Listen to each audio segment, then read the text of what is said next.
ಹರಿ ಓಂ. ನಮಸ್ಕಾರ ಸ್ನೇಹಿತರೆ. ನಾನು ಡಾಕ್ಟರ್ ಚಿಕ್ಕಣ್ಣ ಗುರುಜಿ. ಈ ದಿನ ಮನೆಯಲ್ಲಿ ನಾವು ಎಷ್ಟು ಎತ್ತರದ ವಿಗ್ರಹವನ್ನು ಪೂಜಿಸಬಹುದು ಅನ್ನೋ ವಿಚಾರನ ನಾನು ತಗೊಂಡ್ ಬಂದಿದ್ದೀನಿ. ಈ ಒಂದು ವಿಡಿಯೋದಲ್ಲಿ ಈ 4 ವಿಚಾರಗಳನ್ನ ನೀವು ತಿಳ್ಕೊಳ್ತೀರಾ ಸ್ನೇಹಿತರೆ. ಮೊದಲನೇದಾಗಿ ದೇವರ ವಿಗ್ರಹ ಅಥವಾ ಫೋಟೋ ಎರಡರಲ್ಲಿ ಯಾವುದು ಉತ್ತಮ ಪೂಜಿಸೋದಕ್ಕೆ ಅನ್ನೋದ್ರ ಬಗ್ಗೆ ಮಾಹಿತಿ ಕೊಡ್ತೀನಿ. ಎರಡನೇದಾಗಿ ಎಷ್ಟು ಎತ್ತರದ ವಿಗ್ರಹವನ್ನ ಪೂಜಿಸಬೇಕು, ಮತ್ತೆ ತುಂಬಾ ಎತ್ತರದ ವಿಗ್ರಹ ಇದ್ರೆ ಏನ್ ಮಾಡ್ಬೇಕು, ಯಾವ ಧಾತುವಿನ ವಿಗ್ರಹ ಪೂಜಿಸಿದ್ರೆ ನಮ್ಗೆ ಒಳ್ಳೇದಾಗತ್ತೆ ಅನ್ನೋದ್ರ ಬಗ್ಗೆ ನಾನು ಮಾಹಿತಿ ಕೊಡ್ತಾ ಇದ್ದೇನೆ. ಸೊ ತಾವಿನ್ನ ನಮ್ಮ ಚಾನೆಲ್ಗೆ ಸಬ್ಸ್ಕ್ರೈಬ್ ಆಗಿಲ್ಲ ಅಂದ್ರೆ ದಯವಿಟ್ಟು ಸಬ್ಸ್ಕ್ರೈಬ್ ಆಗಿ ಅಂತ ಹೇಳ್ತಾ, ಈ ವಿಡಿಯೋ ನೋಡಿದಾದ್ಮೇಲೆ ನಿಮ್ಗೆ ಇದನ್ನು ತುಂಬಾ ಇಷ್ಟ ಆಯ್ತು ಅಂತಂದ್ರೆ ದಯವಿಟ್ಟು ಲೈಕ್ ಅನ್ನ ಕೊಡಿ. ದೇವರ ವಿಗ್ರಹ ಮತ್ತು ದೇವರ ಫೋಟೋ ಈ ಎರಡರಲ್ಲಿ ಯಾವುದನ್ನು ಪೂಜಿಸೋದು ಉತ್ತಮ? ಈ ಎರಡರಲ್ಲಿ ಅವರವರ ಮನಸ್ಸಿನ ಒಂದು ಭಾವನೆಗೆ ಬಿಟ್ಟಿದ್ದು. ಮನೆಯಲ್ಲಿ ಎಲ್ಲರ ಮನಸ್ಥಿತಿ ಏಕ ಮನಸ್ಥಿತಿಯಾಗಿ ನಾವು ಫೋಟೋನಲ್ಲಿ ಪ್ರಾರ್ಥನೆ ಮಾಡ್ತೀವಿ, ಅದು ಭಗವಂತನ ಮುಟ್ಟುತ್ತೆ ಅನ್ನೋ ಒಂದು ಮನಸ್ಥಿತಿ ಇದ್ದರೆ ಖಂಡಿತವಾಗೂ ದೇವರ ಫೋಟೋ ಬಳಸಬಹುದು. ದೇವರ ಫೋಟೋ ಬಳಸೋದಕ್ಕೆ ಯಾವುದೇ ಎತ್ತರದ ಅವಶ್ಯಕತೆ ಇಲ್ಲ. ಅಂದರೆ ಅದರಲ್ಲಿ ಯಾವುದೇ ಒಂದು ನಿಯಮಗಳಿಲ್ಲ. ನೀವು ಚಿಕ್ಕದೊಂದು 3x4, 4x3 ಆದ್ರೂ ಆಗ್ಬೋದು, 8x12 ಆಗ್ಬೋದು, ಅಥವಾ 12x18 ಆಗ್ಬೋದು, ಇನ್ನ ದೊಡ್ಡದು 20x27 ಇಂಚಿನ ಫೋಟೋ ಆಗ್ಬೋದು, ಇನ್ನೂ ಎತ್ತರದ ಫೋಟೋ ಆಗಬಹುದು. ಅದರಲ್ಲಿ ಯಾವುದೇ ಒಂದು ಇತಿಮಿತಿ ಬರೋದಿಲ್ಲ ಸ್ನೇಹಿತರೆ. ಅದು ಅವರ ಮನಸ್ಥಿತಿಗೆ ಅನುಗುಣವಾಗಿ, ಅವರ ಮನಸ್ಥಿತಿಯಲ್ಲಿ, ಅವರ ಆ ಒಂದು ಆ ನೋಟದಲ್ಲಿ, ಆ ಫೋಟೋನಲ್ಲಿ ಭಗವಂತನನ್ನ ಕಾಣ್ತಕ್ಕಂಥ ಮನಸ್ಥಿತಿ ಇದ್ದರೆ ಖಂಡಿತವಾಗೂ ದೇವರ ಫೋಟೋನ ಖಂಡಿತವಾಗೂ ಪೂಜಿಸಬಹುದು. ಯಾವುದೇ ಒಂದು ನಿಬಂಧನೆಗಳು ಇರೋದಿಲ್ಲ. ಇದು ಅತ್ಯಂತ ಸುಲಭವಾಗಿ ಪೂಜಿಸ್ತಕ್ಕಂಥ ಒಂದು ಪ್ರಕ್ರಿಯೆ ಅಂತಂದ್ರೆ ದೇವರ ಫೋಟೋ. ಆದ್ರೆ ಒಂದೇ ಒಂದು ಸೂಕ್ಷ್ಮವಾದ ವಿಚಾರ ಏನಪ್ಪಾ ಅಂತಂದ್ರೆ, ಅದು ವಿಗ್ರಹ ಆಗ್ಲಿ ಅಥವಾ ದೇವರ ಫೋಟೋ ಆಗಲಿ, ಯಾವ ದೇವ ಅಥವಾ ದೇವಿ ಅಥವಾ ಗುರುಗಳ ನಾವು ಫೋಟೋನ ಅಥವಾ ವಿಗ್ರಹವನ್ನ ಬಳಸ್ತೀವಿ, ಕಣ್ಣಿನ ನೋಟ ತುಂಬಾನೇ ಪ್ರಾಮುಖ್ಯ. ಆ ಕಣ್ಣಿನ ನೋಟದಲ್ಲಿ ಮತ್ತೆ ತುಟಿಯಲ್ಲಿ ಆ ನಗುಮುಖ, ಆ ನೋಟದಲ್ಲಿ ಕ್ರೂರತೆ ಇರಬಾರ್ದು, ಮುಖದಲ್ಲಿ ಮಂದಹಾಸ ಇರಬೇಕು ಅಥವಾ ನಗುಮುಖ ಇರಬೇಕು. ಮತ್ತೆ ಕಣ್ಣುಗಳಲ್ಲಿ ಒಂಥರ ಕರುಣೆಯ ನೋಟ, ಅಂದ್ರೆ ಕಣ್ಣುಗಳಲ್ಲಿ ಕುದೃಷ್ಟಿ ಅಂತ ಹೇಳ್ತೀವಿ, ಕುದೃಷ್ಟಿ ಅಥವಾ ಸ್ವಲ್ಪ ಏರುಪೇರು ಇರತಕ್ಕಂಥ ದೃಷ್ಟಿ ಇರಬಾರದು. ಯಾವುದೇ ಒಂದು ಫೋಟೋನ ನೀವು ಖರೀದಿ ಮಾಡಿ ಅಥವಾ ವಿಗ್ರಹನ ಖರೀದಿ ಮಾಡಿ, ದಯವಿಟ್ಟು ಈ ವಿಚಾರವನ್ನ ಖಂಡಿತವಾಗೂ ಗಮನಿಸಬೇಕು ಸ್ನೇಹಿತರೆ. ಸೊ ದೇವರ ಫೋಟೋ ಪೂಜೆ ಮಾಡೋದ್ರಲ್ಲಿ ಅಭ್ಯಂತರ ಇಲ್ಲ. ನಾವು ನಾವು ಉತ್ತಮ ರೀತಿಯಲ್ಲಿ ನಾವು ಭಗವಂತನ ಪೂಜೆ ಮಾಡಬೇಕು ಅಂದಾಗ ದೇವರ ವಿಗ್ರಹ ನಮಗೆ ಎರಡನೇ ಸಾಲಲ್ಲಿ ಬರುತ್ತೆ. ಆದರೆ ಇದು ಇಂದಿನ ಕಾಲದಲ್ಲೂ ಮೂರ್ತಿ ಪೂಜೆ ಇದು ಮಾಡುವಂಥದ್ದು ನಡ್ಕೊಂಡು ಬಂದಿರೋದ್ರಿಂದ ಸುಮಾರು ಪಂಗಡಗಳಲ್ಲಿ ಇದನ್ನ ಮೊದಲನೇ ಆದ್ಯತೆ ಅಂತಾನೆ ಪರಿಗಣಿಸ್ತಾರೆ. ಆದ್ರೆ ಎರಡರಲ್ಲಿ ಯಾವುದು ಬೇಕಾದ್ರೂ ನಾವು ಪೂಜೆ ಮಾಡಬಹುದು. ಎರಡು ಇಲ್ಲದಂಗೆ ಸಹ ದೀಕ್ಷೆ ಪಡೆದಿರ್ತಕ್ಕಂಥರು ಸಾಧಕರು ಯಾವುದು ಬೇಕಾಗಿಲ್ಲ, ವಿಗ್ರಹ ಬೇಡ, ಫೋಟೋ ಬೇಡ, ಅವರಿಗೆ ಗುರುಗಳಿಂದ ಏನ್ ಪ್ರೇರಣೆ ಆಗಿರುತ್ತೆ ಆ ರೀತಿ ಅವರು ಆರಾಧನೆಯನ್ನ ಮಾಡ್ತಾರೆ ಸ್ನೇಹಿತರೆ. ಈ ಆಧ್ಯಾತ್ಮಿಕದಲ್ಲಿ ಉನ್ನತ ಮಟ್ಟಕ್ಕೆ ಹೋಗ್ತಕ್ಕಂಥವರು ಆ ಒಂದು ನಿಟ್ಟಿನಲ್ಲಿ ಆ ಮಾನಸಿಕವಾದಂತಹ ಪೂಜೆ ಮಾಡಿದಾಗ ಅವ್ರಿಗೆ ವಿಗ್ರಹದ ಅವಶ್ಯಕತೆ ಬರೋದಿಲ್ಲ, ದೇವರ ಫೋಟೋ ಅವಶ್ಯಕತೆ ಬರೋದಿಲ್ಲ. ಇನ್ನ ಸರ್ವೇ ಸಾಮಾನ್ಯವಾಗಿ ನಾವು ಮನೆಗಳ ಒಂದು ಗೃಹ ಪ್ರವೇಶ ಮಾಡಿದಾಗ ಫೋಟೋಗಳನ್ನ ನಾವು ತಂದೆ ತರ್ತೀವಿ. ಆ ಟೈಮಲ್ಲಿ ದಯವಿಟ್ಟು ಅದರ ಒಂದು ಕಣ್ಣಿನ ದೃಷ್ಟಿ ಬಗ್ಗೆ ಚೆನ್ನಾಗಿ ಗಮನ ಹರಿಸಿ. ಮತ್ತೆ ಈ ಒಂದು ಎರಡರಲ್ಲಿ ಯಾವುದು ಪೂಜಿಸಬೇಕು ಅಂದ್ರೆ ಎರಡನ್ನೂ ನಾವು ಪೂಜಿಸಬಹುದು. ದೇವರ ಫೋಟೋ ಬಂದಾಗ ಯಾವುದೇ ಒಂದು ಎತ್ತರದ ಒಂದು ಇತಿಮಿತಿ ಇರೋದಿಲ್ಲ. ಅದು ನಿಮಗೆ ಎಷ್ಟು ಪ್ರಮಾಣದ ಸೈಜ್ ಬೇಕು ನೀವು ತಗೋಬಹುದು. ಆದ್ರೆ ವಿಗ್ರಹಕ್ಕೆ ಬಂದಾಗ ಸ್ವಲ್ಪ ಪ್ರಮಾಣ ಇದೆ. ಹಾಗಾದ್ರೆ ಬನ್ನಿ ಅದ್ರ ಬಗ್ಗೆ ಸ್ವಲ್ಪ ಕೂಲಂಕುಷವಾಗಿ ನಾವು ನೋಡೋಣ. ಎಷ್ಟು ಎತ್ತರದ ದೇವರ ವಿಗ್ರಹವನ್ನ ನಾವು ಪೂಜಿಸಬೇಕು, ಈ ಒಂದು ವಿಚಾರ ಇದು ಮನೆಗಳಲ್ಲಿ ನಾವು ಪೂಜೆ ಮಾಡತಕ್ಕಂತ ವಿಗ್ರಹಗಳ ಮಾತ್ರ ಅನ್ವಯ ಆಗತ್ತೆ. ಇದರಲ್ಲಿ ನಾನು ದೇವಸ್ಥಾನದ ಮಾಹಿತಿ ನಾನು ಕೊಡ್ತಾ ಇಲ್ಲ. ಈ ಒಂದು ನಿಯಮ ದೇವಸ್ಥಾನಕ್ಕೆ ಅನ್ವಯಿಸೋದಿಲ್ಲ. ಇದು ಮನೆಯಲ್ಲಿ ಪೂಜೆ ಮಾಡ್ತಕ್ಕಂಥ ವಿಗ್ರಹಗಳಿಗೆ ಮಾತ್ರ. ನೋಡಿ ಸ್ನೇಹಿತರೆ, ಆ ಮುಷ್ಟಿ, ನಾವು ಮುಷ್ಟಿ ಏನ್ ಹಿಡಿತೀವಿ, ಈ ಕೈ ಮುಷ್ಟಿ ಅಳತೆಗಿಂತ ಚಿಕ್ಕ ವಿಗ್ರಹನ ನಾವು ಮನೆಯಲ್ಲಿ ಇಟ್ಕೋಬೇಕು. ಕೈ ಮುಷ್ಟಿ ಅಂತ ನಾವು ಈಗ ಏನ್ ಹೇಳ್ತೀವಿ, ಇದನ್ನ ನಾವು ಇಂಚುಗಳಲ್ಲಿ ನೋಡೋದಾದ್ರೆ ಕನಿಷ್ಠ 2 ಇಂಚು. ಯಾಕೆಂದ್ರೆ 1 ಇಂಚ್ ಅಂದ್ರೆ ಅದರಲ್ಲಿ ಅವರು ಆಚಾರಗಳು ಅದನ್ನ ತುಂಬಾನೇ ಅದು ತಿದ್ದೋದಕ್ಕೂ ಅವ್ರಿಗೆ ಕಷ್ಟ ಆಗ್ಬಿಡತ್ತೆ. ಆ ನೋಟದಲ್ಲಿ ಇವೆಲ್ಲಾನು ಏನು ಕೊಡ್ಲಿಕ್ಕಾಗಲ್ಲ, ಅಥವಾ ಮೌಲ್ಡುನು ಸರಿಯಾಗಿ ಬರೋದಿಲ್ಲ. ಆದ್ರಿಂದ ಕನಿಷ್ಠ ಅಂದ್ರೂ 2 ಇಂಚಿನ ಮೇಲ್ಪಟ್ಟಿದ್ದು ವಿಗ್ರಹಗಳನ್ನ ನೋಡಿದ್ರೆ ಉತ್ತಮ. 3 ಇಂಚು ಅಥವಾ 3.5 ಇಂಚು ಅಂದ್ರೆ ಈಗ ನಾವು ಇಟ್ಟಾಗ ನಾವು ವಿಗ್ರಹನು ನಾವು ಕೈಯಲ್ಲಿ ನಾವು ಟೇಬಲ್ ಮೇಲೆ ಇಟ್ಟು ಅದ್ರ ಪಕ್ಕ ನಾವು ಈ ಮುಷ್ಟಿ, ನಾನು ಫೋಟೋ ತೋರಿಸಿದ್ದೀನಲ್ಲ, ಈ ತರ ಮುಷ್ಟಿ ಇಟ್ರೆ ಆ ಕಿರೀಟದ ಅಂದ್ರೆ ಅದು ದೇವರ ವಿಗ್ರಹದ ಕಿರೀಟ ನಮ್ಮ ಈ ಮುಷ್ಟಿಗಿಂತ ಮೇಲೆ ಬರಬಾರದು. ಇನ್ನ ಕೆಲವರು ಮತ ಏನಿದೆ ಅಂತಂದ್ರೆ, ನಾವು ವಿಗ್ರಹವನ್ನ ಮುಷ್ಟಿ ಒಳಗೆ ಇಟ್ಕೊಂಡು ಕೈ ಮುಚ್ಚಿದ್ರೆ ವಿಗ್ರಹ ಆಚೆ ಕಾಣಬಾರದು ಅಂತಾನೂ ಇದೆ. ಈ ಎರಡೂ ನಿಯಮಗಳನ್ನ ನಾವು ಪಾಲನೆ ಮಾಡಬಹುದು. ಅವಾಗ ಏನಾಗತ್ತೆ ಅಂದ್ರೆ, ಅವಾಗ ನಾವು ಇನ್ನ ಚಿಕ್ಕದ್ ನೋಡ್ಬೇಕಾಗತ್ತೆ. ಅಂದ್ರೆ ನಾವು ಮುಷ್ಟಿ ಒಳಗೆ ಮುಚ್ತಕ್ಕಂಥ ವಿಗ್ರಹನ ನಾವು ನೋಡಿದ್ರೆ ಅದರಲ್ಲಿ ನಾವು ಕಣ್ಣಿನ ನೋಟ ಮತ್ತೆ ಮಂದಹಾಸವನ್ನ ನಾವು ಈ ನಿಯಮಗಳನ್ನ ಅಪ್ಲೈ ಮಾಡೋದಕ್ಕಾಗೋದಿಲ್ಲ. ಇನ್ನೊಂದು 1/2 ಇಂಚು ಸ್ವಲ್ಪ ಎತ್ತರ ಇರುವಂತದ್ದು ನಾವು ನೋಡಿದ್ರೆ ಅದರಲ್ಲಿ ನಗುಮುಖ ಕಾಣ್ತಕ್ಕಂಥದ್ದು, ಕಣ್ಣಿನ ದೃಷ್ಟಿ ಕರೆಕ್ಟ್ ಆಗಿ ಇರ್ತಕ್ಕಂಥದ್ದು ವಿಗ್ರಹಗಳು ನಮಗೆ ಸಿಗೋದು ಆಗತ್ತೆ. ಆ ವಿಗ್ರಹಗಳು ತಗೋಬೇಕಾದ್ರೆ ದಯವಿಟ್ಟು ಯಾರು ಆತ್ರವನ್ನ ಪಡಬೇಡಿ. ಒಂದಲ್ಲ 2 ಕಡೆ 3 ಕಡೆ ನೀವು ಅಂಗಡಿಗಳಲ್ಲಿ ನೋಡಿ ನಿಮಗೆ ಮನಸ್ಸಿಗೆ ಇಷ್ಟ ಆಗ್ತಕ್ಕಂಥದ್ದು, ಎಸ್ಪೆಷಲಿ ಆ ಮುಖದ ಭಾವನೆ ನಿಮಗೆ ಉತ್ತಮವಾಗಿ ಇರಬೇಕು, ಆ ನಗುಮುಖ ಇರಬೇಕು. ಯಾಕೆಂದ್ರೆ ಆ ಮುಖದಲ್ಲಿ ಏನ್ ಭಾವನೆ ಇರತ್ತೆ, ಆ ದೃಷ್ಟಿನಲ್ಲಿ ಏನಂತ ದೃಷ್ಟಿ ಇರತ್ತೆ, ಆ ರೀತಿಯಾದಂತ ಶಕ್ತಿ ಆ ಪೂಜೆ ಮಾಡ್ತಾ ಮಾಡ್ತಾ ಮಾಡ್ತಾ ಕೆಲವಾರು ವಾರಗಳಲ್ಲಿ, ಆ ತಿಂಗಳುಗಳಲ್ಲಿ ನಿಮ್ಮ ಮನೆಯಲ್ಲಿ ಅದು ಪ್ರಸಾರ ಆಗತ್ತೆ ಆ ಶಕ್ತಿ. ಆದ್ರಿಂದ ಆ ದೃಷ್ಟಿನಲ್ಲಿ ಸ್ವಲ್ಪ ದೋಷ ಇದ್ರೆ ಮತ್ತೆ ಆ ವಿಗ್ರಹ ನಿಮಗೆ ಆಗ್ಬರೋದಿಲ್ಲ. ಮನೆಯಲ್ಲಿ ಏನಾದ್ರೂ ಒಂದು ತೊಂದರೆಗಳು ಕಾಣಿಸ್ಕೊಳತ್ತೆ ಸ್ನೇಹಿತರೆ. ಈಗ ಕೆಲವರು ಪ್ರಶ್ನೆ ಕೇಳ್ಬೋದು, ಗುರುಗಳೇ, ನಮ್ಮ ಮನೆಯಲ್ಲಿ ಇವತ್ತು ಈ ದಿನ ನಾವು ಈ ವಿಡಿಯೋ ನೋಡ್ತಾ ಇದ್ದೀವಿ, ನಮ್ಮ ಮನೆಯಲ್ಲಿ ನಮ್ಮ ಅತ್ತೆ ಮಾವ ಅವ್ರ ಕಾಲದಿಂದನೂ ಕೈ ಮುಷ್ಟಿಗೆ ಅಳತೆಗಿಂತ ದೊಡ್ಡ ದೇವರ ವಿಗ್ರಹ ಇದೆ, ನಾವು ಪೂಜೆ ಮಾಡ್ಕೊಂಡು ಬರ್ತಾ ಇದ್ದೀವಿ, ಏನ್ ಮಾಡೋದು ಗುರುಗಳೇ? ಏನು ಚಿಂತೆ ಬೇಡ. ಆ ವಿಗ್ರಹನ ಮುಷ್ಟಿ ಅಳತೆಗಿಂತ ಹೆಚ್ಚಿನ ಅಳತೆಯ ವಿಗ್ರಹ ಮನೆಯಲ್ಲಿ ಪೂಜೆ ಮಾಡಬಹುದು. ಆದರೆ ಒಂದೇ ಒಂದು ನೀವು ನಿಯಮನ ಪಾಲನೆ ಮಾಡಬೇಕಾಗತ್ತೆ. ಏನಪ್ಪಾ ಅಂತಂದ್ರೆ, ಈಗ ನೀವು ಯಾವ ದೇವರ ವಿಗ್ರಹನ ಇಟ್ಟಿರ್ತೀರಾ, ಕೆಲವರು ಈಗ ನೀವು ಲಿಂಗಾಯತ ಸಮುದಾಯಕ್ಕೆ ಸೇರಿದವರಾದ್ರೆ ಮನೆಗಳಲ್ಲಿ ಲಿಂಗಾಯತ ಸಮುದಾಯದವರು ಈ ಲಿಂಗವನ್ನ ಮನೆಯಲ್ಲಿ ಇಟ್ಟು ಪೂಜೆ ಮಾಡ್ತಾರೆ. ಅದಕ್ಕೆ ಈ ಒಂದು ನಿಯಮ ಅನ್ವಯ ಆಗೋದಿಲ್ಲ. ಆದ್ರಿಂದ ಈ ಒಂದು ಮುಂದೆ ನಾನು ಹೇಳ್ತಕ್ಕಂತ ಒಂದು ಪಾಯಿಂಟ್ ಏನಿದೆ ಅದನ್ನ ನೀವು ಅಳವಡಿಸ್ಕೊಂಡ್ರೆ ಸಾಕು. ಇನ್ನ ಲಿಂಗಾಯತ ಸಮುದಾಯದವರು ಬಿಟ್ಟು ಇನ್ನ ಇತರರು ಈ ಲಿಂಗವನ್ನ ಪೂಜೆ ಮಾಡ್ತೀವಿ ಅನ್ನೋ ಆಗಿದ್ರೆ ಈ ಅಳತೆ ನಿಯಮನ ನೀವು ಅಳವಡಿಸ್ಕೋಬೇಕಾಗತ್ತೆ. ಅಂದ್ರೆ ಮುಷ್ಟಿಗಿಂತ ಚಿಕ್ಕ ಒಂದು ವಿಗ್ರಹವನ್ನ ನೀವು ಮನೆಯಲ್ಲಿ ಇಟ್ಕೋಬೇಕಾಗತ್ತೆ. ಅಥವಾ ಹಿಂದಿನ ಪುರಾತನ ಕಾಲದಿಂದ ನಮ್ಮ ವಂಶ ಪಾರಂಪರ್ಯವಾಗಿ ನಮ್ಮ ಮನೆಯಲ್ಲಿ ಆ ದೊಡ್ಡ ವಿಗ್ರಹ ಇದೆ ಗುರುಗಳೇ, ಏನ್ ಮಾಡಬೇಕು? ಒಂದು ಸೂಕ್ಷ್ಮವಾದಂತಹ ವಿಚಾರ ಹೇಳ್ತೀನಿ ಸ್ನೇಹಿತರೆ, ಇದು ಲಾಜಿಕ್ ಅಂತಾನೆ ಅನ್ಕೊಳ್ಳಿ.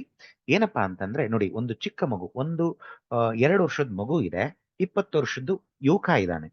ಈಗ ನಾವು ಈ 2 ವರ್ಷದ ಮಗುವಿಗೆ ನಾವು ಒಂದು ಲೋಟ ಹಾಲು ಅಥವಾ ಒಂದು ಹಣ್ಣು ಕೊಟ್ರೆ ಅದಕ್ಕೆ ಹೊಟ್ಟೆ ತುಂಬತ್ತೆ. ಈ ಒಂದು 20 ವರ್ಷದ ಯುವಕನಿಗೆ ನಾವು ಅಷ್ಟೇ ಪ್ರಮಾಣದ ಹಾಲು ಒಂದು ಹಣ್ಣು ಕೊಟ್ರೆ ಹೊಟ್ಟೆ ತುಂಬತ್ತಾ? ಹೇಳಿ. ಇಲ್ಲಿ ಈ ಹೊಟ್ಟೆ ಅವನಿಗೆ ಸ್ವಲ್ಪನೇ ತುಂಬಿರುತ್ತೆ, ಆದ್ರೂ ಇನ್ನ ಹೊಟ್ಟೆಗೆ ಇನ್ನ ಆಹಾರ ಬೇಕು ಬೇಕು ಬೇಕು ಅಂತ ಅನ್ನಿಸ್ತಾ ಇರತ್ತೆ. ನೋಡಿ ಸ್ನೇಹಿತರೆ, ಅಷ್ಟೇ ವಿಚಾರ ಇಲ್ಲಿ. ನಾವು ವಿಗ್ರಹ ಕಡಿಮೆ ಅಳತೆ ಅಂದ್ರೆ ಮುಷ್ಟಿಗಿಂತ ಕಮ್ಮಿ ಇದ್ದಾಗ ನೀವು ಸಾಧಾರಣವಾಗಿ ಶಾಸ್ತ್ರೋಕ್ತವಾಗಿ ಪೂಜೆ ಮಾಡದೇ ಇದ್ರೂ ನಿಮ್ಮ ಯಥಾಶಕ್ತಿ ಭಾವನೆಯಲ್ಲಿ ನಿಮಗೆ ಏನಾಗತ್ತೆ ಅದನ್ನ ನೈವೇದ್ಯ ಮಾಡಿದ್ರೆ ಸಾಕಾಗತ್ತೆ. ಆದ್ರೆ ಮುಷ್ಟಿ ಗಾತ್ರಕ್ಕಿಂತ ಎತ್ತರದ್ದು ಅಂದ್ರೆ 4 ಇಂಚ್ ವಿಗ್ರಹ, 5 ಇಂಚ್ ವಿಗ್ರಹ, 10 ಇಂಚ್ ವಿಗ್ರಹ, 12 ಇಂಚ್ ವಿಗ್ರಹಗಳೆಲ್ಲ ಪೂಜೆ ಮಾಡ್ತಕ್ಕಂಥವ್ರು ಶಾಸ್ತ್ರೋಕ್ತವಾಗಿ ಪೂಜೆ ಮಾಡ್ಬೇಕಾಗತ್ತೆ. ಮತ್ತೆ ಯಥೇಚ್ಛವಾಗಿ ನೈವೇದ್ಯಗಳನ್ನ ಕೊಡ್ಬೇಕಾಗತ್ತೆ ಸ್ನೇಹಿತರೆ, ಅಷ್ಟೇ. ಇನ್ನ ಕೆಲವರು ನೀವು ಈ ಪ್ರಶ್ನೆನ ಇನ್ನು ಇತರರಿಗೆ ಕೇಳಿದಾಗ ಏನಾಗತ್ತೆ ಅಂದ್ರೆ, ದೊಡ್ಡ ವಿಗ್ರಹ ಇಟ್ಕೊಂಡ್ರೆ ಮನೆಯಲ್ಲಿ ಸಾಕಷ್ಟು ಸಮಸ್ಯೆಗಳಾಗತ್ತೆ, ಕಷ್ಟ ಕಾರ್ಪಣ್ಯಗಳು ನೀವು ಅನುಭವಿಸ್ತೀರಾ, ಅದನ್ನ ಫಸ್ಟ್ ಹೋಗಿ ದೇವಸ್ಥಾನದಲ್ಲಿ ಎಲ್ಲ ಅಶ್ವತ್ಥ ಮರದ ಇದ್ರಲ್ಲಿ ಇಟ್ಬಿಟ್ಟು ಬಂದ್ಬಿಡಿ ಅಂತ ಕೆಲವರು ಹಿರಿಯರು ಹೇಳುವಂಥದ್ದು ಸಹಜ. ಅವೆಲ್ಲ ಅವಶ್ಯಕತೆ ಇಲ್ಲ. ಯಾಕೆಂದ್ರೆ ಇದು ಅವ್ರಿಗೆ ಪರ್ಯಾಯ ಏನ್ ಮಾಡ್ಬೇಕು, ಪರಿಹಾರ ಅನ್ನೋದು ಗೊತ್ತಿರಲಿಲ್ಲ. ಆದ್ರಿಂದ ಇದೊಂದು ಅದನ್ನ ಇಟ್ಬಿಟ್ಟು ಬಂದು ಬೇರೆ ಚಿಕ್ಕದು ವಿಗ್ರಹ ತಂದಿಟ್ಕೊಳ್ಳಿ ಅಂತ, ಅದು ಪರ್ಯಾಯ ಅಷ್ಟೇ. ಅಂದ್ರೆ ಅದು ಈ ವಿಗ್ರಹನ ನೀವು ಆಚೆಗೆ ತಗೊಂಡೋಗಿ ಇಟ್ಟು ಮತ್ತೆ ಇನ್ನೊಂದು ವಿಗ್ರಹ ತರಬೇಕಾಗಿತ್ತು ಅಂತ ಪರಿಸ್ಥಿತಿ ಇತ್ತು ಹಿಂದಿನ ಕಾಲಗಳಲ್ಲಿ. ಬಟ್ ಆದ್ರೆ ಗುರುಗಳ ಒಂದು ಕೊಟ್ಟಿರ್ತಕ್ಕಂಥ ಆಲ್ಟರ್ನೇಟಿವ್ ಏನಿದೆ, ಈ ಒಂದು ಪರ್ಯಾಯ ಅಂದ್ರೆ ನಮ್ಮಲ್ಲಿ ತುಂಬಾ ಹೆಚ್ಚಿನ ವಿಗ್ರಹ ಇದ್ದಾಗ, ಎತ್ತರದ ವಿಗ್ರಹ ಇದ್ದಾಗ, ನೀವು ಕನಿಷ್ಠ ವಾರಕ್ಕೆ ಒಮ್ಮೆ ಯಥೇಚ್ಛವಾಗಿ ನೈವೇದ್ಯನ ಕೊಡಿ. ಏನು ಅಂತಂದ್ರೆ, ಈಗ ನಿಮ್ಮ ಮನೆಯಲ್ಲಿ ಬಾಳೆಹಣ್ಣು ತರ್ತೀರಾ, ಬಾಳೆಹಣ್ಣು ಈಗ ಜನರಲ್ ಆಗಿ 2 ಬಾಳೆಹಣ್ಣು ನೈವೇದ್ಯಕ್ಕೆ ಇಕ್ತೀರಾ, ಅಂತ ಜಾಗದಲ್ಲಿ 12 ಬಾಳೆಹಣ್ಣು ತಂದು ನೈವೇದ್ಯ ಇಡಿ. ಇಲ್ಲ ನೀವು ಮನೆಯಲ್ಲಿ ನೀವು ಪರಿಶುದ್ಧವಾಗಿ, ಅಂದ್ರೆ ಈಗ ಮಡಿಯಿಂದ ನೀವು ಅನ್ನ ಮಾಡಿದ್ರೆ ದೇವ್ರ ಮನೆಗೆ ಊಟಕ್ಕೆ ಎಲ್ರಿಗೂ, ಮನೆ ಸದಸ್ಯರಿಗೆ ಆ ಅನ್ನದ ಪಾತ್ರೆಯನ್ನ ತೆಗೆದು, ಅಂದ್ರೆ ಸ್ವಲ್ಪ ಹಾರಿದ ನಂತರ ಅದನ್ನ ಬಟ್ಲಿಗೆ, ಅದನ್ನ ಎಂಜಲು ಮಾಡೋದಕ್ಕಿಂತ ಮುಂಚೆ ಬಟ್ಲಿಗೆ ಅದನ್ನ ತೆಗೆದು ಅದ್ರ ಮೇಲೆ ಒಂದು ಸ್ವಲ್ಪ ತುಪ್ಪ, ಒಂದು ಸ್ವಲ್ಪ ಬೆಲ್ಲ, ಬರೀ ಅನ್ನ ನೈವೇದ್ಯ ಮಾಡೋ ಹಾಗಿಲ್ಲ. ಅದ್ರಿಗೆ ಒಂದು ದೊಡ್ಡ ಪಾತ್ರೆಯಲ್ಲಿ ಅಥವಾ ನಿಮಗೆ ಎಷ್ಟು ಮಾಡಿರ್ತೀರಾ ಅದರಲ್ಲಿ ಪೂರ್ತಿ ಆಗ್ಬೋದು, ಒಂದು ಅರ್ಧನಾದ್ರೂ ಆಗ್ಬೋದು, ಆ ಅನ್ನವನ್ನ ತಂದು ಸ್ವಲ್ಪ ತುಪ್ಪ ಮತ್ತೆ ಒಂದು ಬೆಲ್ಲನ ಇಟ್ಟು ಅದನ್ನ ನೈವೇದ್ಯ ಕೊಡಿ. ಅಥವಾ ಮನೆಗಳಲ್ಲಿ ಹಣ್ಣುಗಳಿದ್ರೆ ಯಥೇಚ್ಛವಾಗಿ ಹಣ್ಣುಗಳ ನೈವೇದ್ಯವನ್ನ ಕೊಡಿ. ಇದನ್ನು ಪ್ರತಿನಿತ್ಯ ಮಾಡ್ಬೇಕು ಅಂತ ಹೇಳ್ತಾ ಇಲ್ಲ ಸ್ನೇಹಿತರೆ. ವಾರದಲ್ಲಿ ಒಂದು ದಿನ, ಉದಾಹರಣೆಗೆ ನೀವು ಶಿವನ ವಿಗ್ರಹ ಇಟ್ಕೊಂಡಿರ್ತೀರಾ ಅಂತವರು ಸೋಮವಾರದ ದಿವಸ ಈ ಯಥೇಚ್ಛವಾದಂತ ನೈವೇದ್ಯ ಮಾಡೋದನ್ನ ಅಳವಡಿಸ್ಕೊಳ್ಳಿ. ಆಮೇಲೆ ಲಿಂಗಾಯತ್ ಸಮುದಾಯದವರಾದ್ರೆ ನಿಮ್ಮಲ್ಲಿ ಲಿಂಗಗಳಿದ್ರೆ ಅದಕ್ಕೆ ನೀವು ಶಾಶ್ವತವಾಗಿ ಅಭಿಷೇಕ, ಪಂಚಾಮೃತ ಅಭಿಷೇಕಗಳೆಲ್ಲ ಆದ್ಮೇಲೆ ಯಥೇಚ್ಛವಾಗಿ ನೈವೇದ್ಯ ಮಾಡಿ. ಮತ್ತೆ ಎರಡನೇದಾಗಿ ಮಂಗಳವಾರ. ಮಂಗಳವಾರ ಅಂದ್ರೆ ಈಗ ಸುಬ್ರಹ್ಮಣ್ಯ ವಿಗ್ರಹ ಇಟ್ಕೊಂಡಿರ್ತೀರಾ ಅಂತಹವರು, ಅಥವಾ ನಾಗಪ್ಪನ ವಿಗ್ರಹ ಇರ್ತಕ್ಕಂಥವ್ರು ಯಥೇಚ್ಛವಾಗಿ ಹಾಲಿನ ನೈವೇದ್ಯವನ್ನ ಮಾಡಿ, ಅಥವಾ ಯಥೇಚ್ಛವಾಗಿ ಬೇರೆ ಪದಾರ್ಥಗಳ ನೈವೇದ್ಯ ಮಾಡಿ. ಇನ್ನ ಬುಧವಾರ ಬಂದ್ರೆ ವಿಷ್ಣುವಿನ ವಿಗ್ರಹ ಇಟ್ಕೊಂಡಿರ್ತಕ್ಕಂಥವ್ರು, ಲಕ್ಷ್ಮೀನಾರಾಯಣ ವಿಗ್ರಹ ಇಟ್ಟಿರ್ತಕ್ಕಂಥವ್ರು, ಲಕ್ಷ್ಮೀ ನರಸಿಂಹಸ್ವಾಮಿ ವಿಗ್ರಹ ಇಟ್ಟಿರ್ತಕ್ಕಂತಹವರು, ಗಣಪತಿ ವಿಗ್ರಹ ಇಟ್ಟಿರ್ತಕ್ಕಂಥವ್ರು ಅಂತವರು ಬುಧವಾರ ದಿನ ಯಥೇಚ್ಛವಾಗಿ ನೈವೇದ್ಯ ಮಾಡಿ. ಮತ್ತೆ ಯಾವುದೇ ಒಂದು ಆ ದೇವಿ ವಿಗ್ರಹ ಇಟ್ಕೊಂಡಿರ್ತಕ್ಕಂಥವ್ರು ಆ ಸೋಮವಾರ ದಿನ ಅಥವಾ ಶುಕ್ರವಾರ ದಿನ ಅಥವಾ ಮಂಗಳವಾರ ದಿನ ಯಥೇಚ್ಛವಾಗಿ ನೈವೇದ್ಯವನ್ನ ಕೊಡಿ. ಹನುಮ ದೇವರ ವಿಗ್ರಹ ಇಟ್ಕೊಂಡಿರ್ತಕ್ಕಂಥವ್ರು, ಯಾರು ಮನೆಯಲ್ಲಿ ಶನಿ ಮಹಾತ್ಮ ವಿಗ್ರಹ ಇಡಲ್ಲ, ಕೆಲವು ಸಮುದಾಯದವರು ಅಥವಾ ಕೆಲವು ಪಂಗಡದವರು, ಕೆಲವು ಕುಟುಂಬದವರು ಆ ಒಂದು ವಂಶ ಪಾರಂಪರ್ಯವಾಗಿ ಬಂದ್ರೆ ಶನಿ ಮಹಾತ್ಮನ ವಿಗ್ರಹ ಮನೆಯಲ್ಲಿ ತುಂಬಾ ರೇರು. ಇದು ಒಂದು 10 ಲಕ್ಷ ಜನಕ್ಕೆ ಒಂದು ಅಥವಾ 2 ಮನೆ ಸಿಗಬಹುದೇನೋ. ಅಂತಹವರು ಶನಿವಾರ ದಿನ, ಅಂದ್ರೆ ಹನುಮ ದೇವರಿಗಾಗ್ಲಿ ಅಥವಾ ಈಗ ಶನಿ ಮಹಾತ್ಮ ದೇವರಿಗೆ ಶನಿವಾರ ದಿನ ಯಥೇಚ್ಛವಾಗಿ ನೈವೇದ್ಯವನ್ನ ಕೊಡಿ. ಇನ್ನ ಗುರುಗಳ ಆರಾಧನೆ ಮಾಡ್ತಕ್ಕಂಥವ್ರು ಅಥವಾ ದಕ್ಷಿಣಾಮೂರ್ತಿ ದೇವರ ಆರಾಧನೆ ಮಾಡ್ತಕ್ಕಂಥವ್ರು, ಸಾಯಿಬಾಬಾ, ರಾಘವೇಂದ್ರ ಸ್ವಾಮಿ, ದತ್ತಾತ್ರೇಯ ಗುರುಗಳು, ಅಥವಾ ನೀವ್ ಯಾವ್ದನ ಬೇರೆ ಗುರುಗಳ ಒಂದು ಫೋಟೋ ಆಗ್ಲಿ ಅಥವಾ ವಿಗ್ರಹ ಆಗ್ಲಿ ಇಟ್ಕೊಂಡು ನೀವು ಪೂಜೆ ಮಾಡ್ತಾ ಇದ್ರೆ, ಆಧ್ಯಾತ್ಮಿಕ ಲೈನಲ್ಲಿ ಏನಾದ್ರು ಇದ್ರೆ ಅಂತವರು ಗುರುವಾರ ದಿವಸ ಯಥೇಚ್ಛವಾಗಿ ನೈವೇದ್ಯವನ್ನ ಕೊಡಿ ಸ್ನೇಹಿತರೆ. ಗೊತ್ತಾಯ್ತಲ್ವಾ? ಇನ್ನು ಈ ವರ್ಷದಲ್ಲಿ ನಮಗೆ ಹಬ್ಬ ಹರಿದಿನಗಳು ಬರುತ್ತಲ್ಲ, ಸೊ ಅಂಥೋ ದಿನಗಳಲ್ಲಿ ನೀವು ಯಥೇಚ್ಛವಾಗಿ ನೈವೇದ್ಯವನ್ನ ಕೊಡಬಹುದು. ಒಂದು ಸುಲಭ, ನಾವು ನಮ್ಮ ಮನೆಗಳಲ್ಲಿ ಆ ತರ ಮಾಡೋದಕ್ಕೆ ಅವಕಾಶ ಇಲ್ಲ ಗುರುಗಳೇ, ಇದಕ್ಕೆ ಶಾರ್ಟ್ ಕಟ್ ಏನಾದ್ರು ಒಂದು ಮೆಥಡ್ ಇದೆಯಾ ಅಂತ ಹೇಳಿದ್ರೆ ಖಂಡಿತವಾಗೂ ಇದೆ. ಏನಪ್ಪಾ ಅಂದ್ರೆ, ನೀವು ಯಾವ ದೇವರ ಪೂಜೆ ಮಾಡ್ತಿರ್ತೀರಾ ಆ ದೇವರಿಗೆ ಸಂಬಂಧಪಟ್ಟಂತ ಒಂದು ವಾರದಲ್ಲಿ ಒಂದು ತೆಂಗಿನಕಾಯಿಯನ್ನ ಒಡೆದು ನೈವೇದ್ಯ ಮಾಡಿ ಪೂಜೆ ಮಾಡಿದ್ರು ಸಾಕಾಗತ್ತೆ. ಒಂದು ತೆಂಗಿನಕಾಯಿ ನಾವು ಒಡೆದು, ಅದು ಅಮೃತ ಫಲ ಅಂತ ಹೇಳ್ತೀವಿ, ಅದನ್ನ ಒಡೆದು ನೀವು ನೈವೇದ್ಯ ಮಾಡಿದ್ದೆ ಆದ್ರೆ ಅದು ಸಾಕಷ್ಟು ಆಹಾರವನ್ನ ನೈವೇದ್ಯ ಮಾಡಿದ್ದಕ್ಕೆ ಸರಿಸಮಾನವಾಗಿದೆ ಅಂತ ಹೇಳ್ತಾರೆ ಗುರುಗಳು. ಸೊ ಈಗ ನಿಮಗೆ ಗೊತ್ತಾಯ್ತಲ್ಲ ಸ್ನೇಹಿತರೆ. ಆದ್ರಿಂದ ನೀವು ಭಯ ಪಡುವಂತ ಅವಶ್ಯಕತೆ ಇಲ್ಲ. ಈಗ ದೊಡ್ಡದಿ ವಿಗ್ರಹ ಇದ್ರೆ ನಾನು ಇಲ್ಲಿ ಹೇಳಿರ್ತಕ್ಕಂಥ ಮೆಥಡ್ ಅಲ್ಲಿ ನೀವು ಪೂಜೆಯನ್ನ ಮಾಡ್ಕೊಳ್ಳಿ. ಇನ್ನ ಯಾವ ಧಾತುವಿನ ಅಲ್ಲಿ ಮಾಡಿದ ವಿಗ್ರಹವನ್ನ ಒಳ್ಳೆಯದು ಮನೆಯಲ್ಲಿ ಪೂಜೆ ಮಾಡೋದಕ್ಕೆ ಅನ್ನೋದು ಕೆಲವರು ಪ್ರಶ್ನೆ ಕೇಳಿದ್ರು. ಸೊ ಅದರಿಂದ ನಾನು ಇಲ್ಲಿ ಅದನ್ನು ಸಹ ನಾನು ವಿಚಾರವನ್ನ ತಿಳಿಸ್ಕೊಡ್ತಾ ಇದ್ದೀನಿ. ನೋಡಿ ಸ್ನೇಹಿತರೆ, ನಾನು ಗ್ರೀನ್ ಕಲರ್ ಅಲ್ಲಿ ಏನ್ ಕೊಟ್ಟಿದ್ದೀನಿ, ಇದು ನಾವು ಮನೆಗಳಲ್ಲಿ ಬಳಸಕ್ಕೆ ಉತ್ತಮವಾಗಿರ್ತಕ್ಕಂಥದ್ದು. ಈಗ ನಾನು ಮೇಲ್ಗಡೆ ಸೀರಿಯಲ್ ನಂಬರ್ ಪ್ರಕಾರ ಕೊಟ್ಟಿದ್ದೀನಿ. ತುಂಬಾ ಸರ್ವಶ್ರೇಷ್ಠ ಅಂತ ಅಂದಾಗ ಸಾಲಿಗ್ರಾಮ ಶಿಲೆ. ಸಾಲಿಗ್ರಾಮ ಶಿಲೆಯಲ್ಲಿ ಮಾಡಿರ್ತಕ್ಕಂಥ ಯಾವುದೇ ವಿಗ್ರಹ ಆಗ್ಲಿ ಸರ್ವೋತ್ತಮ. ಇದು ಸರ್ವೋತ್ತಮ. ಅದು ಸಾಲಿಗ್ರಾಮದ ಒಂದು ವಿಷ್ಣು ಸಾಲಿಗ್ರಾಮ, ಶಿವ ಸಾಲಿಗ್ರಾಮ ಆಗ್ಬೋದು, ಸಾಲಿಗ್ರಾಮ ಶಿಲೆಯಲ್ಲಿ ವಿಗ್ರಹ ಕೆತ್ತಿರ್ಬೋದು, ಗಣಪತಿದಾಗಿರ್ಬೋದು, ಅಮ್ಮನವ್ರದ್ದಾಗಿರ್ಬೋದು, ಅಥವಾ ಶಿವಲಿಂಗನೇ ಆಗಿರ್ಬೋದು, ಸರ್ವಶ್ರೇಷ್ಠ. ಇನ್ನ ಎರಡನೇ ಅದಕ್ಕೆ ನೆಕ್ಸ್ಟ್ ಬಂದ್ರೆ ಬಂಗಾರದಲ್ಲಿ ಮಾಡಿರ್ತಕ್ಕಂಥದ್ದು ವಿಗ್ರಹ. ಅದಕ್ಕೂ ನೆಕ್ಸ್ಟ್ ಬಂದಾಗ ಬೆಳ್ಳಿಯಲ್ಲಿ ಮಾಡಿರ್ತಕ್ಕಂಥ ವಿಗ್ರಹ. ಅದಕ್ಕೂ ನೆಕ್ಸ್ಟ್ ಬಂದಾಗ ಪ್ಯೂರ್ ಅಮೃತಶಿಲೆ ಪ್ಯೂರ್ ಮಾರ್ಬಲ್ ಅಲ್ಲಿ ಮಾಡಿರ್ತಕ್ಕಂಥ ವಿಗ್ರಹ ಸರ್ವಶ್ರೇಷ್ಠ. ಇನ್ನು ಜನರಲ್ ನಮ್ಮ ಮನೆಗಳಲ್ಲಿ ಬಳಸ್ತಕ್ಕಂಥದ್ದು ಅಷ್ಟು ದುಬಾರಿ ನಾವು ಮಾಡಕ್ಕಾಗಲ್ಲ, ಖರ್ಚು ಮಾಡಕ್ಕಾಗಲ್ಲ ಅನ್ನೋಂಥವ್ರು ಪಂಚಲೋಹ. ಈ ದಿನಗಳಲ್ಲಿ ಪಂಚಲೋಹದ ವಿಗ್ರಹಗಳನ್ನ ಮಾಡತಕ್ಕಂಥವ್ರು ತುಂಬಾ ಕಡಿಮೆ ಆಚಾರರು ಇದ್ದಾರೆ ನಮ್ಮ ದಕ್ಷಿಣ ಭಾರತದಲ್ಲಿ. ಆದ್ರೂ ಕೆಲವು ಆಚಾರರು ಕುಂಭಕೋಣಂ ಆಗ್ಬೋದು ಅಥವಾ ಇನ್ನಿತರೆ ಜಾಗಗಳಲ್ಲಿ ತುಂಬಾನೇ ಶಾಸ್ತ್ರೋಕ್ತವಾಗಿ ಪಂಚಲೋಹದ ವಿಗ್ರಹಗಳನ್ನ ಮಾಡ್ತಾರೆ. ಅದನ್ನ ನೀವು ಕೇಳಿ ಅಥವಾ ನಿಮ್ ಪರಿಚಯ ಇದ್ರೆ ಅವ್ರ ಹತ್ರ ನೀವು ಮಾಡಿಸ್ಕೋಬಹುದು ಅಥವಾ ಮಾಡಿರುವಂತದ್ದೇ ತಗೋಬಹುದು.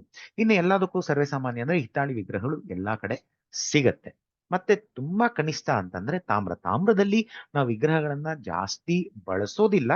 ಅದನ್ನ ಈ ಎಸ್ಪೆಷಲಿ ಈ ದೇವರ ಒಂದು ವಿಗ್ರಹಕ್ಕೆ ಒಂದು ಯಂತ್ರನ ಅಟ್ಯಾಚ್ ಮಾಡಿ ಇಟ್ಟಿರ್ತಾರೆ. ಸೊ ಅಂತ ಟೈಮಲ್ಲಿ ಅದು ತಾಮ್ರದಿಂದ ಬಳಸ್ತಕ್ಕಂಥ ಲೋಹನ ಅವರು ಬಳಸ್ತಾರೆ. ಇಲ್ಲಿ ನಾನು ಗ್ರೀನ್ ಕಲರ್ ಅಲ್ಲಿ ಏನ್ ಕೊಟ್ಟಿದ್ದೀನಿ, ಮೊದಲನೇ ಆದ್ಯತೆ ಬೆಳ್ಳಿಗೆ ಕೊಡಿ, ಎರಡನೇದು ಪಂಚಲೋಹ, ಇಲ್ಲ ಅದು ಆಗ್ಲಿಲ್ಲ ಅಂದ್ರೆ ಹಿತ್ತಾಳಿ ವಿಗ್ರಹನ ನೀವು ಪೂಜೆ ಮಾಡಬಹುದು. ಒಂದು ವಿಚಾರ ನಾನು ಆಡ್ ಮಾಡೋದಕ್ಕೆ ಇಷ್ಟಪಡ್ತೀನಿ ಸ್ನೇಹಿತರೆ. ಯಾರ ಮನೆಯಲ್ಲಿ ಸಾಲಿಗ್ರಾಮ ಶಿಲೆಯಲ್ಲಿ ಮಾಡಿದ ಶಿವ ಸಾಲಿಗ್ರಾಮ ಆಗಿರ್ಬೋದು, ವಿಷ್ಣು ಸಾಲಿಗ್ರಾಮ ಆಗಿರ್ಬೋದು, ಅಥವಾ ಸಾಲಿಗ್ರಾಮ ಶಿಲೆಯಲ್ಲಿ ಮಾಡಿರ್ತಕ್ಕಂಥ ವಿಗ್ರಹ ಇರುತ್ತೆ, ದಯವಿಟ್ಟು ಆ ವಿಗ್ರಹಕ್ಕೆ ಪ್ರತಿನಿತ್ಯ ಪ್ರತ್ಯೇಕವಾಗಿ ನೈವೇದ್ಯವನ್ನ ಕೊಡಿ. ಯಾಕೆ ಅಂದ್ರೆ ಸಾಲಿಗ್ರಾಮ ಶಿಲೆಗಳಲ್ಲಿ ಪೂಜೆ ಮಾಡ್ತಾ ಮಾಡ್ತಾ ಕನಿಷ್ಠ 108 ದಿನಗಳ ಪೂಜೆ ನಂತರ ಅದರಲ್ಲಿ ಒಂದು ವಿಶೇಷವಾದಂತ ಶಕ್ತಿ ಆವಾಹನೆ ಆಗತ್ತೆ. ಆ ಶಕ್ತಿ ದೈವದ ಶಕ್ತಿ ಇದ್ದಂಗೆ. ಆ ಸಾಲಿಗ್ರಾಮ ಶಿಲೆಗೆ ನೀವೇನಾದ್ರೂ ಸೆಪರೇಟ್ ಆಗಿ ನೈವೇದ್ಯ ಕೊಟ್ಟಿಲ್ಲ, ನಿಮ್ಮಲ್ಲಿ ಇರ್ತಕ್ಕಂಥ ಎಲ್ಲಾ ದೇವ್ರಿಗೂ ಸೇರಿ ನೈವೇದ್ಯ ಕೊಟ್ಟಿದ್ದೀರಾ ಅಂದ್ರೆ ಆ ಸಾಲಿಗ್ರಾಮ ಶಿಲೆಗೆ ಅದು ಸಾಕಾಗೋದಿಲ್ಲ. ಯಾಕೆಂದ್ರೆ ನೀವು 2 ಬಾಳೆಹಣ್ಣಿಟ್ಟು ನೈವೇದ್ಯ ಮಾಡಿರ್ತೀರಾ ಅಂತಂದ್ರೆ ನಿಮ್ಮ ಮನೆಯಲ್ಲಿ ಒಂದು 15 ವಿಗ್ರಹಗಳಿದೆ ಅಂತಂದ್ರೆ ಯಾರಿಗ್ ಸಾಕಾಗತ್ತೆ? ಆ ಕೊಟ್ಟಂತ ಆಹಾರವನ್ನ, ಯಾಕೆಂದ್ರೆ ನೀವು ಒಂದು ಪ್ರಶ್ನೆ ಕೇಳ್ಬೋದು, ಏನ್ ಗುರುಗಳೇ ನೀವು ಹಿಂಗ್ ಹೇಳ್ತಿದ್ದೀರಾ, ಈಗ ನಾವು ಏನ್ ನೈವೇದ್ಯ ಮಾಡಿದ್ರು ದೇವ್ರು ಏನ್ ಬಂದು ತಿಂತಾನ ಅಂತ. ಇದು ಕೆಲವರ ಒಂದು ಪ್ರಶ್ನೆನೂ ಆಗಿರತ್ತೆ. ಅದಕ್ಕೆ ಉತ್ತರ ಏನಪ್ಪಾ ಅಂತಂದ್ರೆ ಇಲ್ಲಿ ಸೂಕ್ಷ್ಮ ರೀತಿಯಿಂದ ಗ್ರಹಿಸ್ತಕ್ಕಂಥದ್ದು ಅಂತ ಬರುತ್ತೆ. ಸೂಕ್ಷ್ಮ ರೀತಿಯಿಂದ ಅಂದ್ರೆ ನಮಗೆ ಒಂದು ಕಾಣೋದಿಲ್ಲ, ಅದು ಒಂದು ಅಗೋಚರವಾದಂತಹ ಸೂಕ್ಷ್ಮ ರೀತಿಯಲ್ಲಿ ಅದು ಗ್ರಹಿಸತ್ತೆ.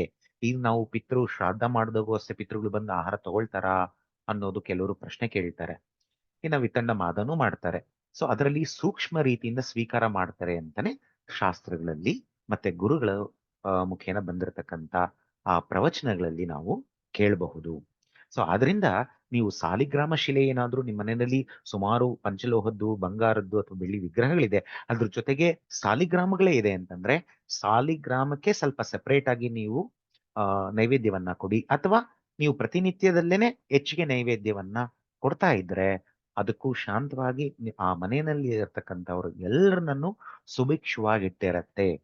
ಒಂದು ವಿಚಾರ ಸ್ನೇಹಿತರೆ, ನಿಮ್ಮ ಮನೆಯಲ್ಲಿ ಅಚಾನಕ್ ಆಗಿ ಏನಾದ್ರು ಸ್ವಲ್ಪ ಕಷ್ಟ ಕಾರ್ಪಣ್ಯಗಳು ಬಂತು ಅಂತಂದ್ರೆ ಮೊದಲನೇದಾಗಿ ನಿಮ್ಮ ದೇವರ ಮನೆಯಲ್ಲಿ ನೀವು ಅದು ನೈವೇದ್ಯಗಳನ್ನ ಕರೆಕ್ಟಾಗಿ ಕೊಡ್ತಿದ್ದೀರಾ, ಅಥವಾ ನಿಮ್ಮ ಮನೆಯಲ್ಲಿ ಯಾವ್ದಾದ್ರು ಸಾಲಿಗ್ರಾಮ ಶಿಲೆ ಇದೆಯಾ, ಅದನ್ನ ವಾರಕ್ಕೊಮ್ಮೆ ಆದ್ರೂ ಅಭಿಷೇಕ ಮಾಡ್ಲೇಬೇಕಾಗತ್ತೆ. ಸಾಲಿಗ್ರಾಮ ಶಿಲೆ ಇದ್ರೆ ತೊಂದರೆ ಇಲ್ಲ. ಆದ್ರೆ ಸಾಲಿಗ್ರಾಮ ಶಿಲೆ ಇರೋರು ಇದೊಂದು ಎಕ್ಸ್ಟ್ರಾ ನೀವು ಒಂದು ಪ್ರಿಕಾಷನ್ ತಗೊಂಡು ಪೂಜೆ ಮಾಡ್ಬೇಕಾಗತ್ತೆ ಸ್ನೇಹಿತರೆ. ಗೊತ್ತಾಯ್ತಲ್ಲ? ಸೊ ಈ ವಿಡಿಯೋದಲ್ಲಿ ನಾನು ಇಷ್ಟು ಮಾಹಿತಿ ಕೊಟ್ಟಿದ್ದೀನಿ. ಈ ಮಾಹಿತಿ ನಿಮ್ಗೆ ತುಂಬಾ ಇಷ್ಟ ಆಗಿತ್ತು ಅಂದ್ರೆ ದಯವಿಟ್ಟು ಲೈಕ್ ಅನ್ನ ಕೊಡಿ, ಹಾಗೂ ಈ ವಿಡಿಯೋನ ನಿಮ್ಮ ಪ್ರೀತಿ ಪಾತ್ರರಿಗೂ ಶೇರ್ ಮಾಡಿ ಅಂತ ಹೇಳ್ತಾ, ಸರ್ವೇ ಜನ ಸುಖಿನೋ ಭವಂತು, ಸಮಸ್ತ ಸನ್ಮಂಗಳಾನಿ ಭವಂತು. ಹರಿ ಓಂ. ನಮಸ್ಕಾರ ಸ್ನೇಹಿತರೆ.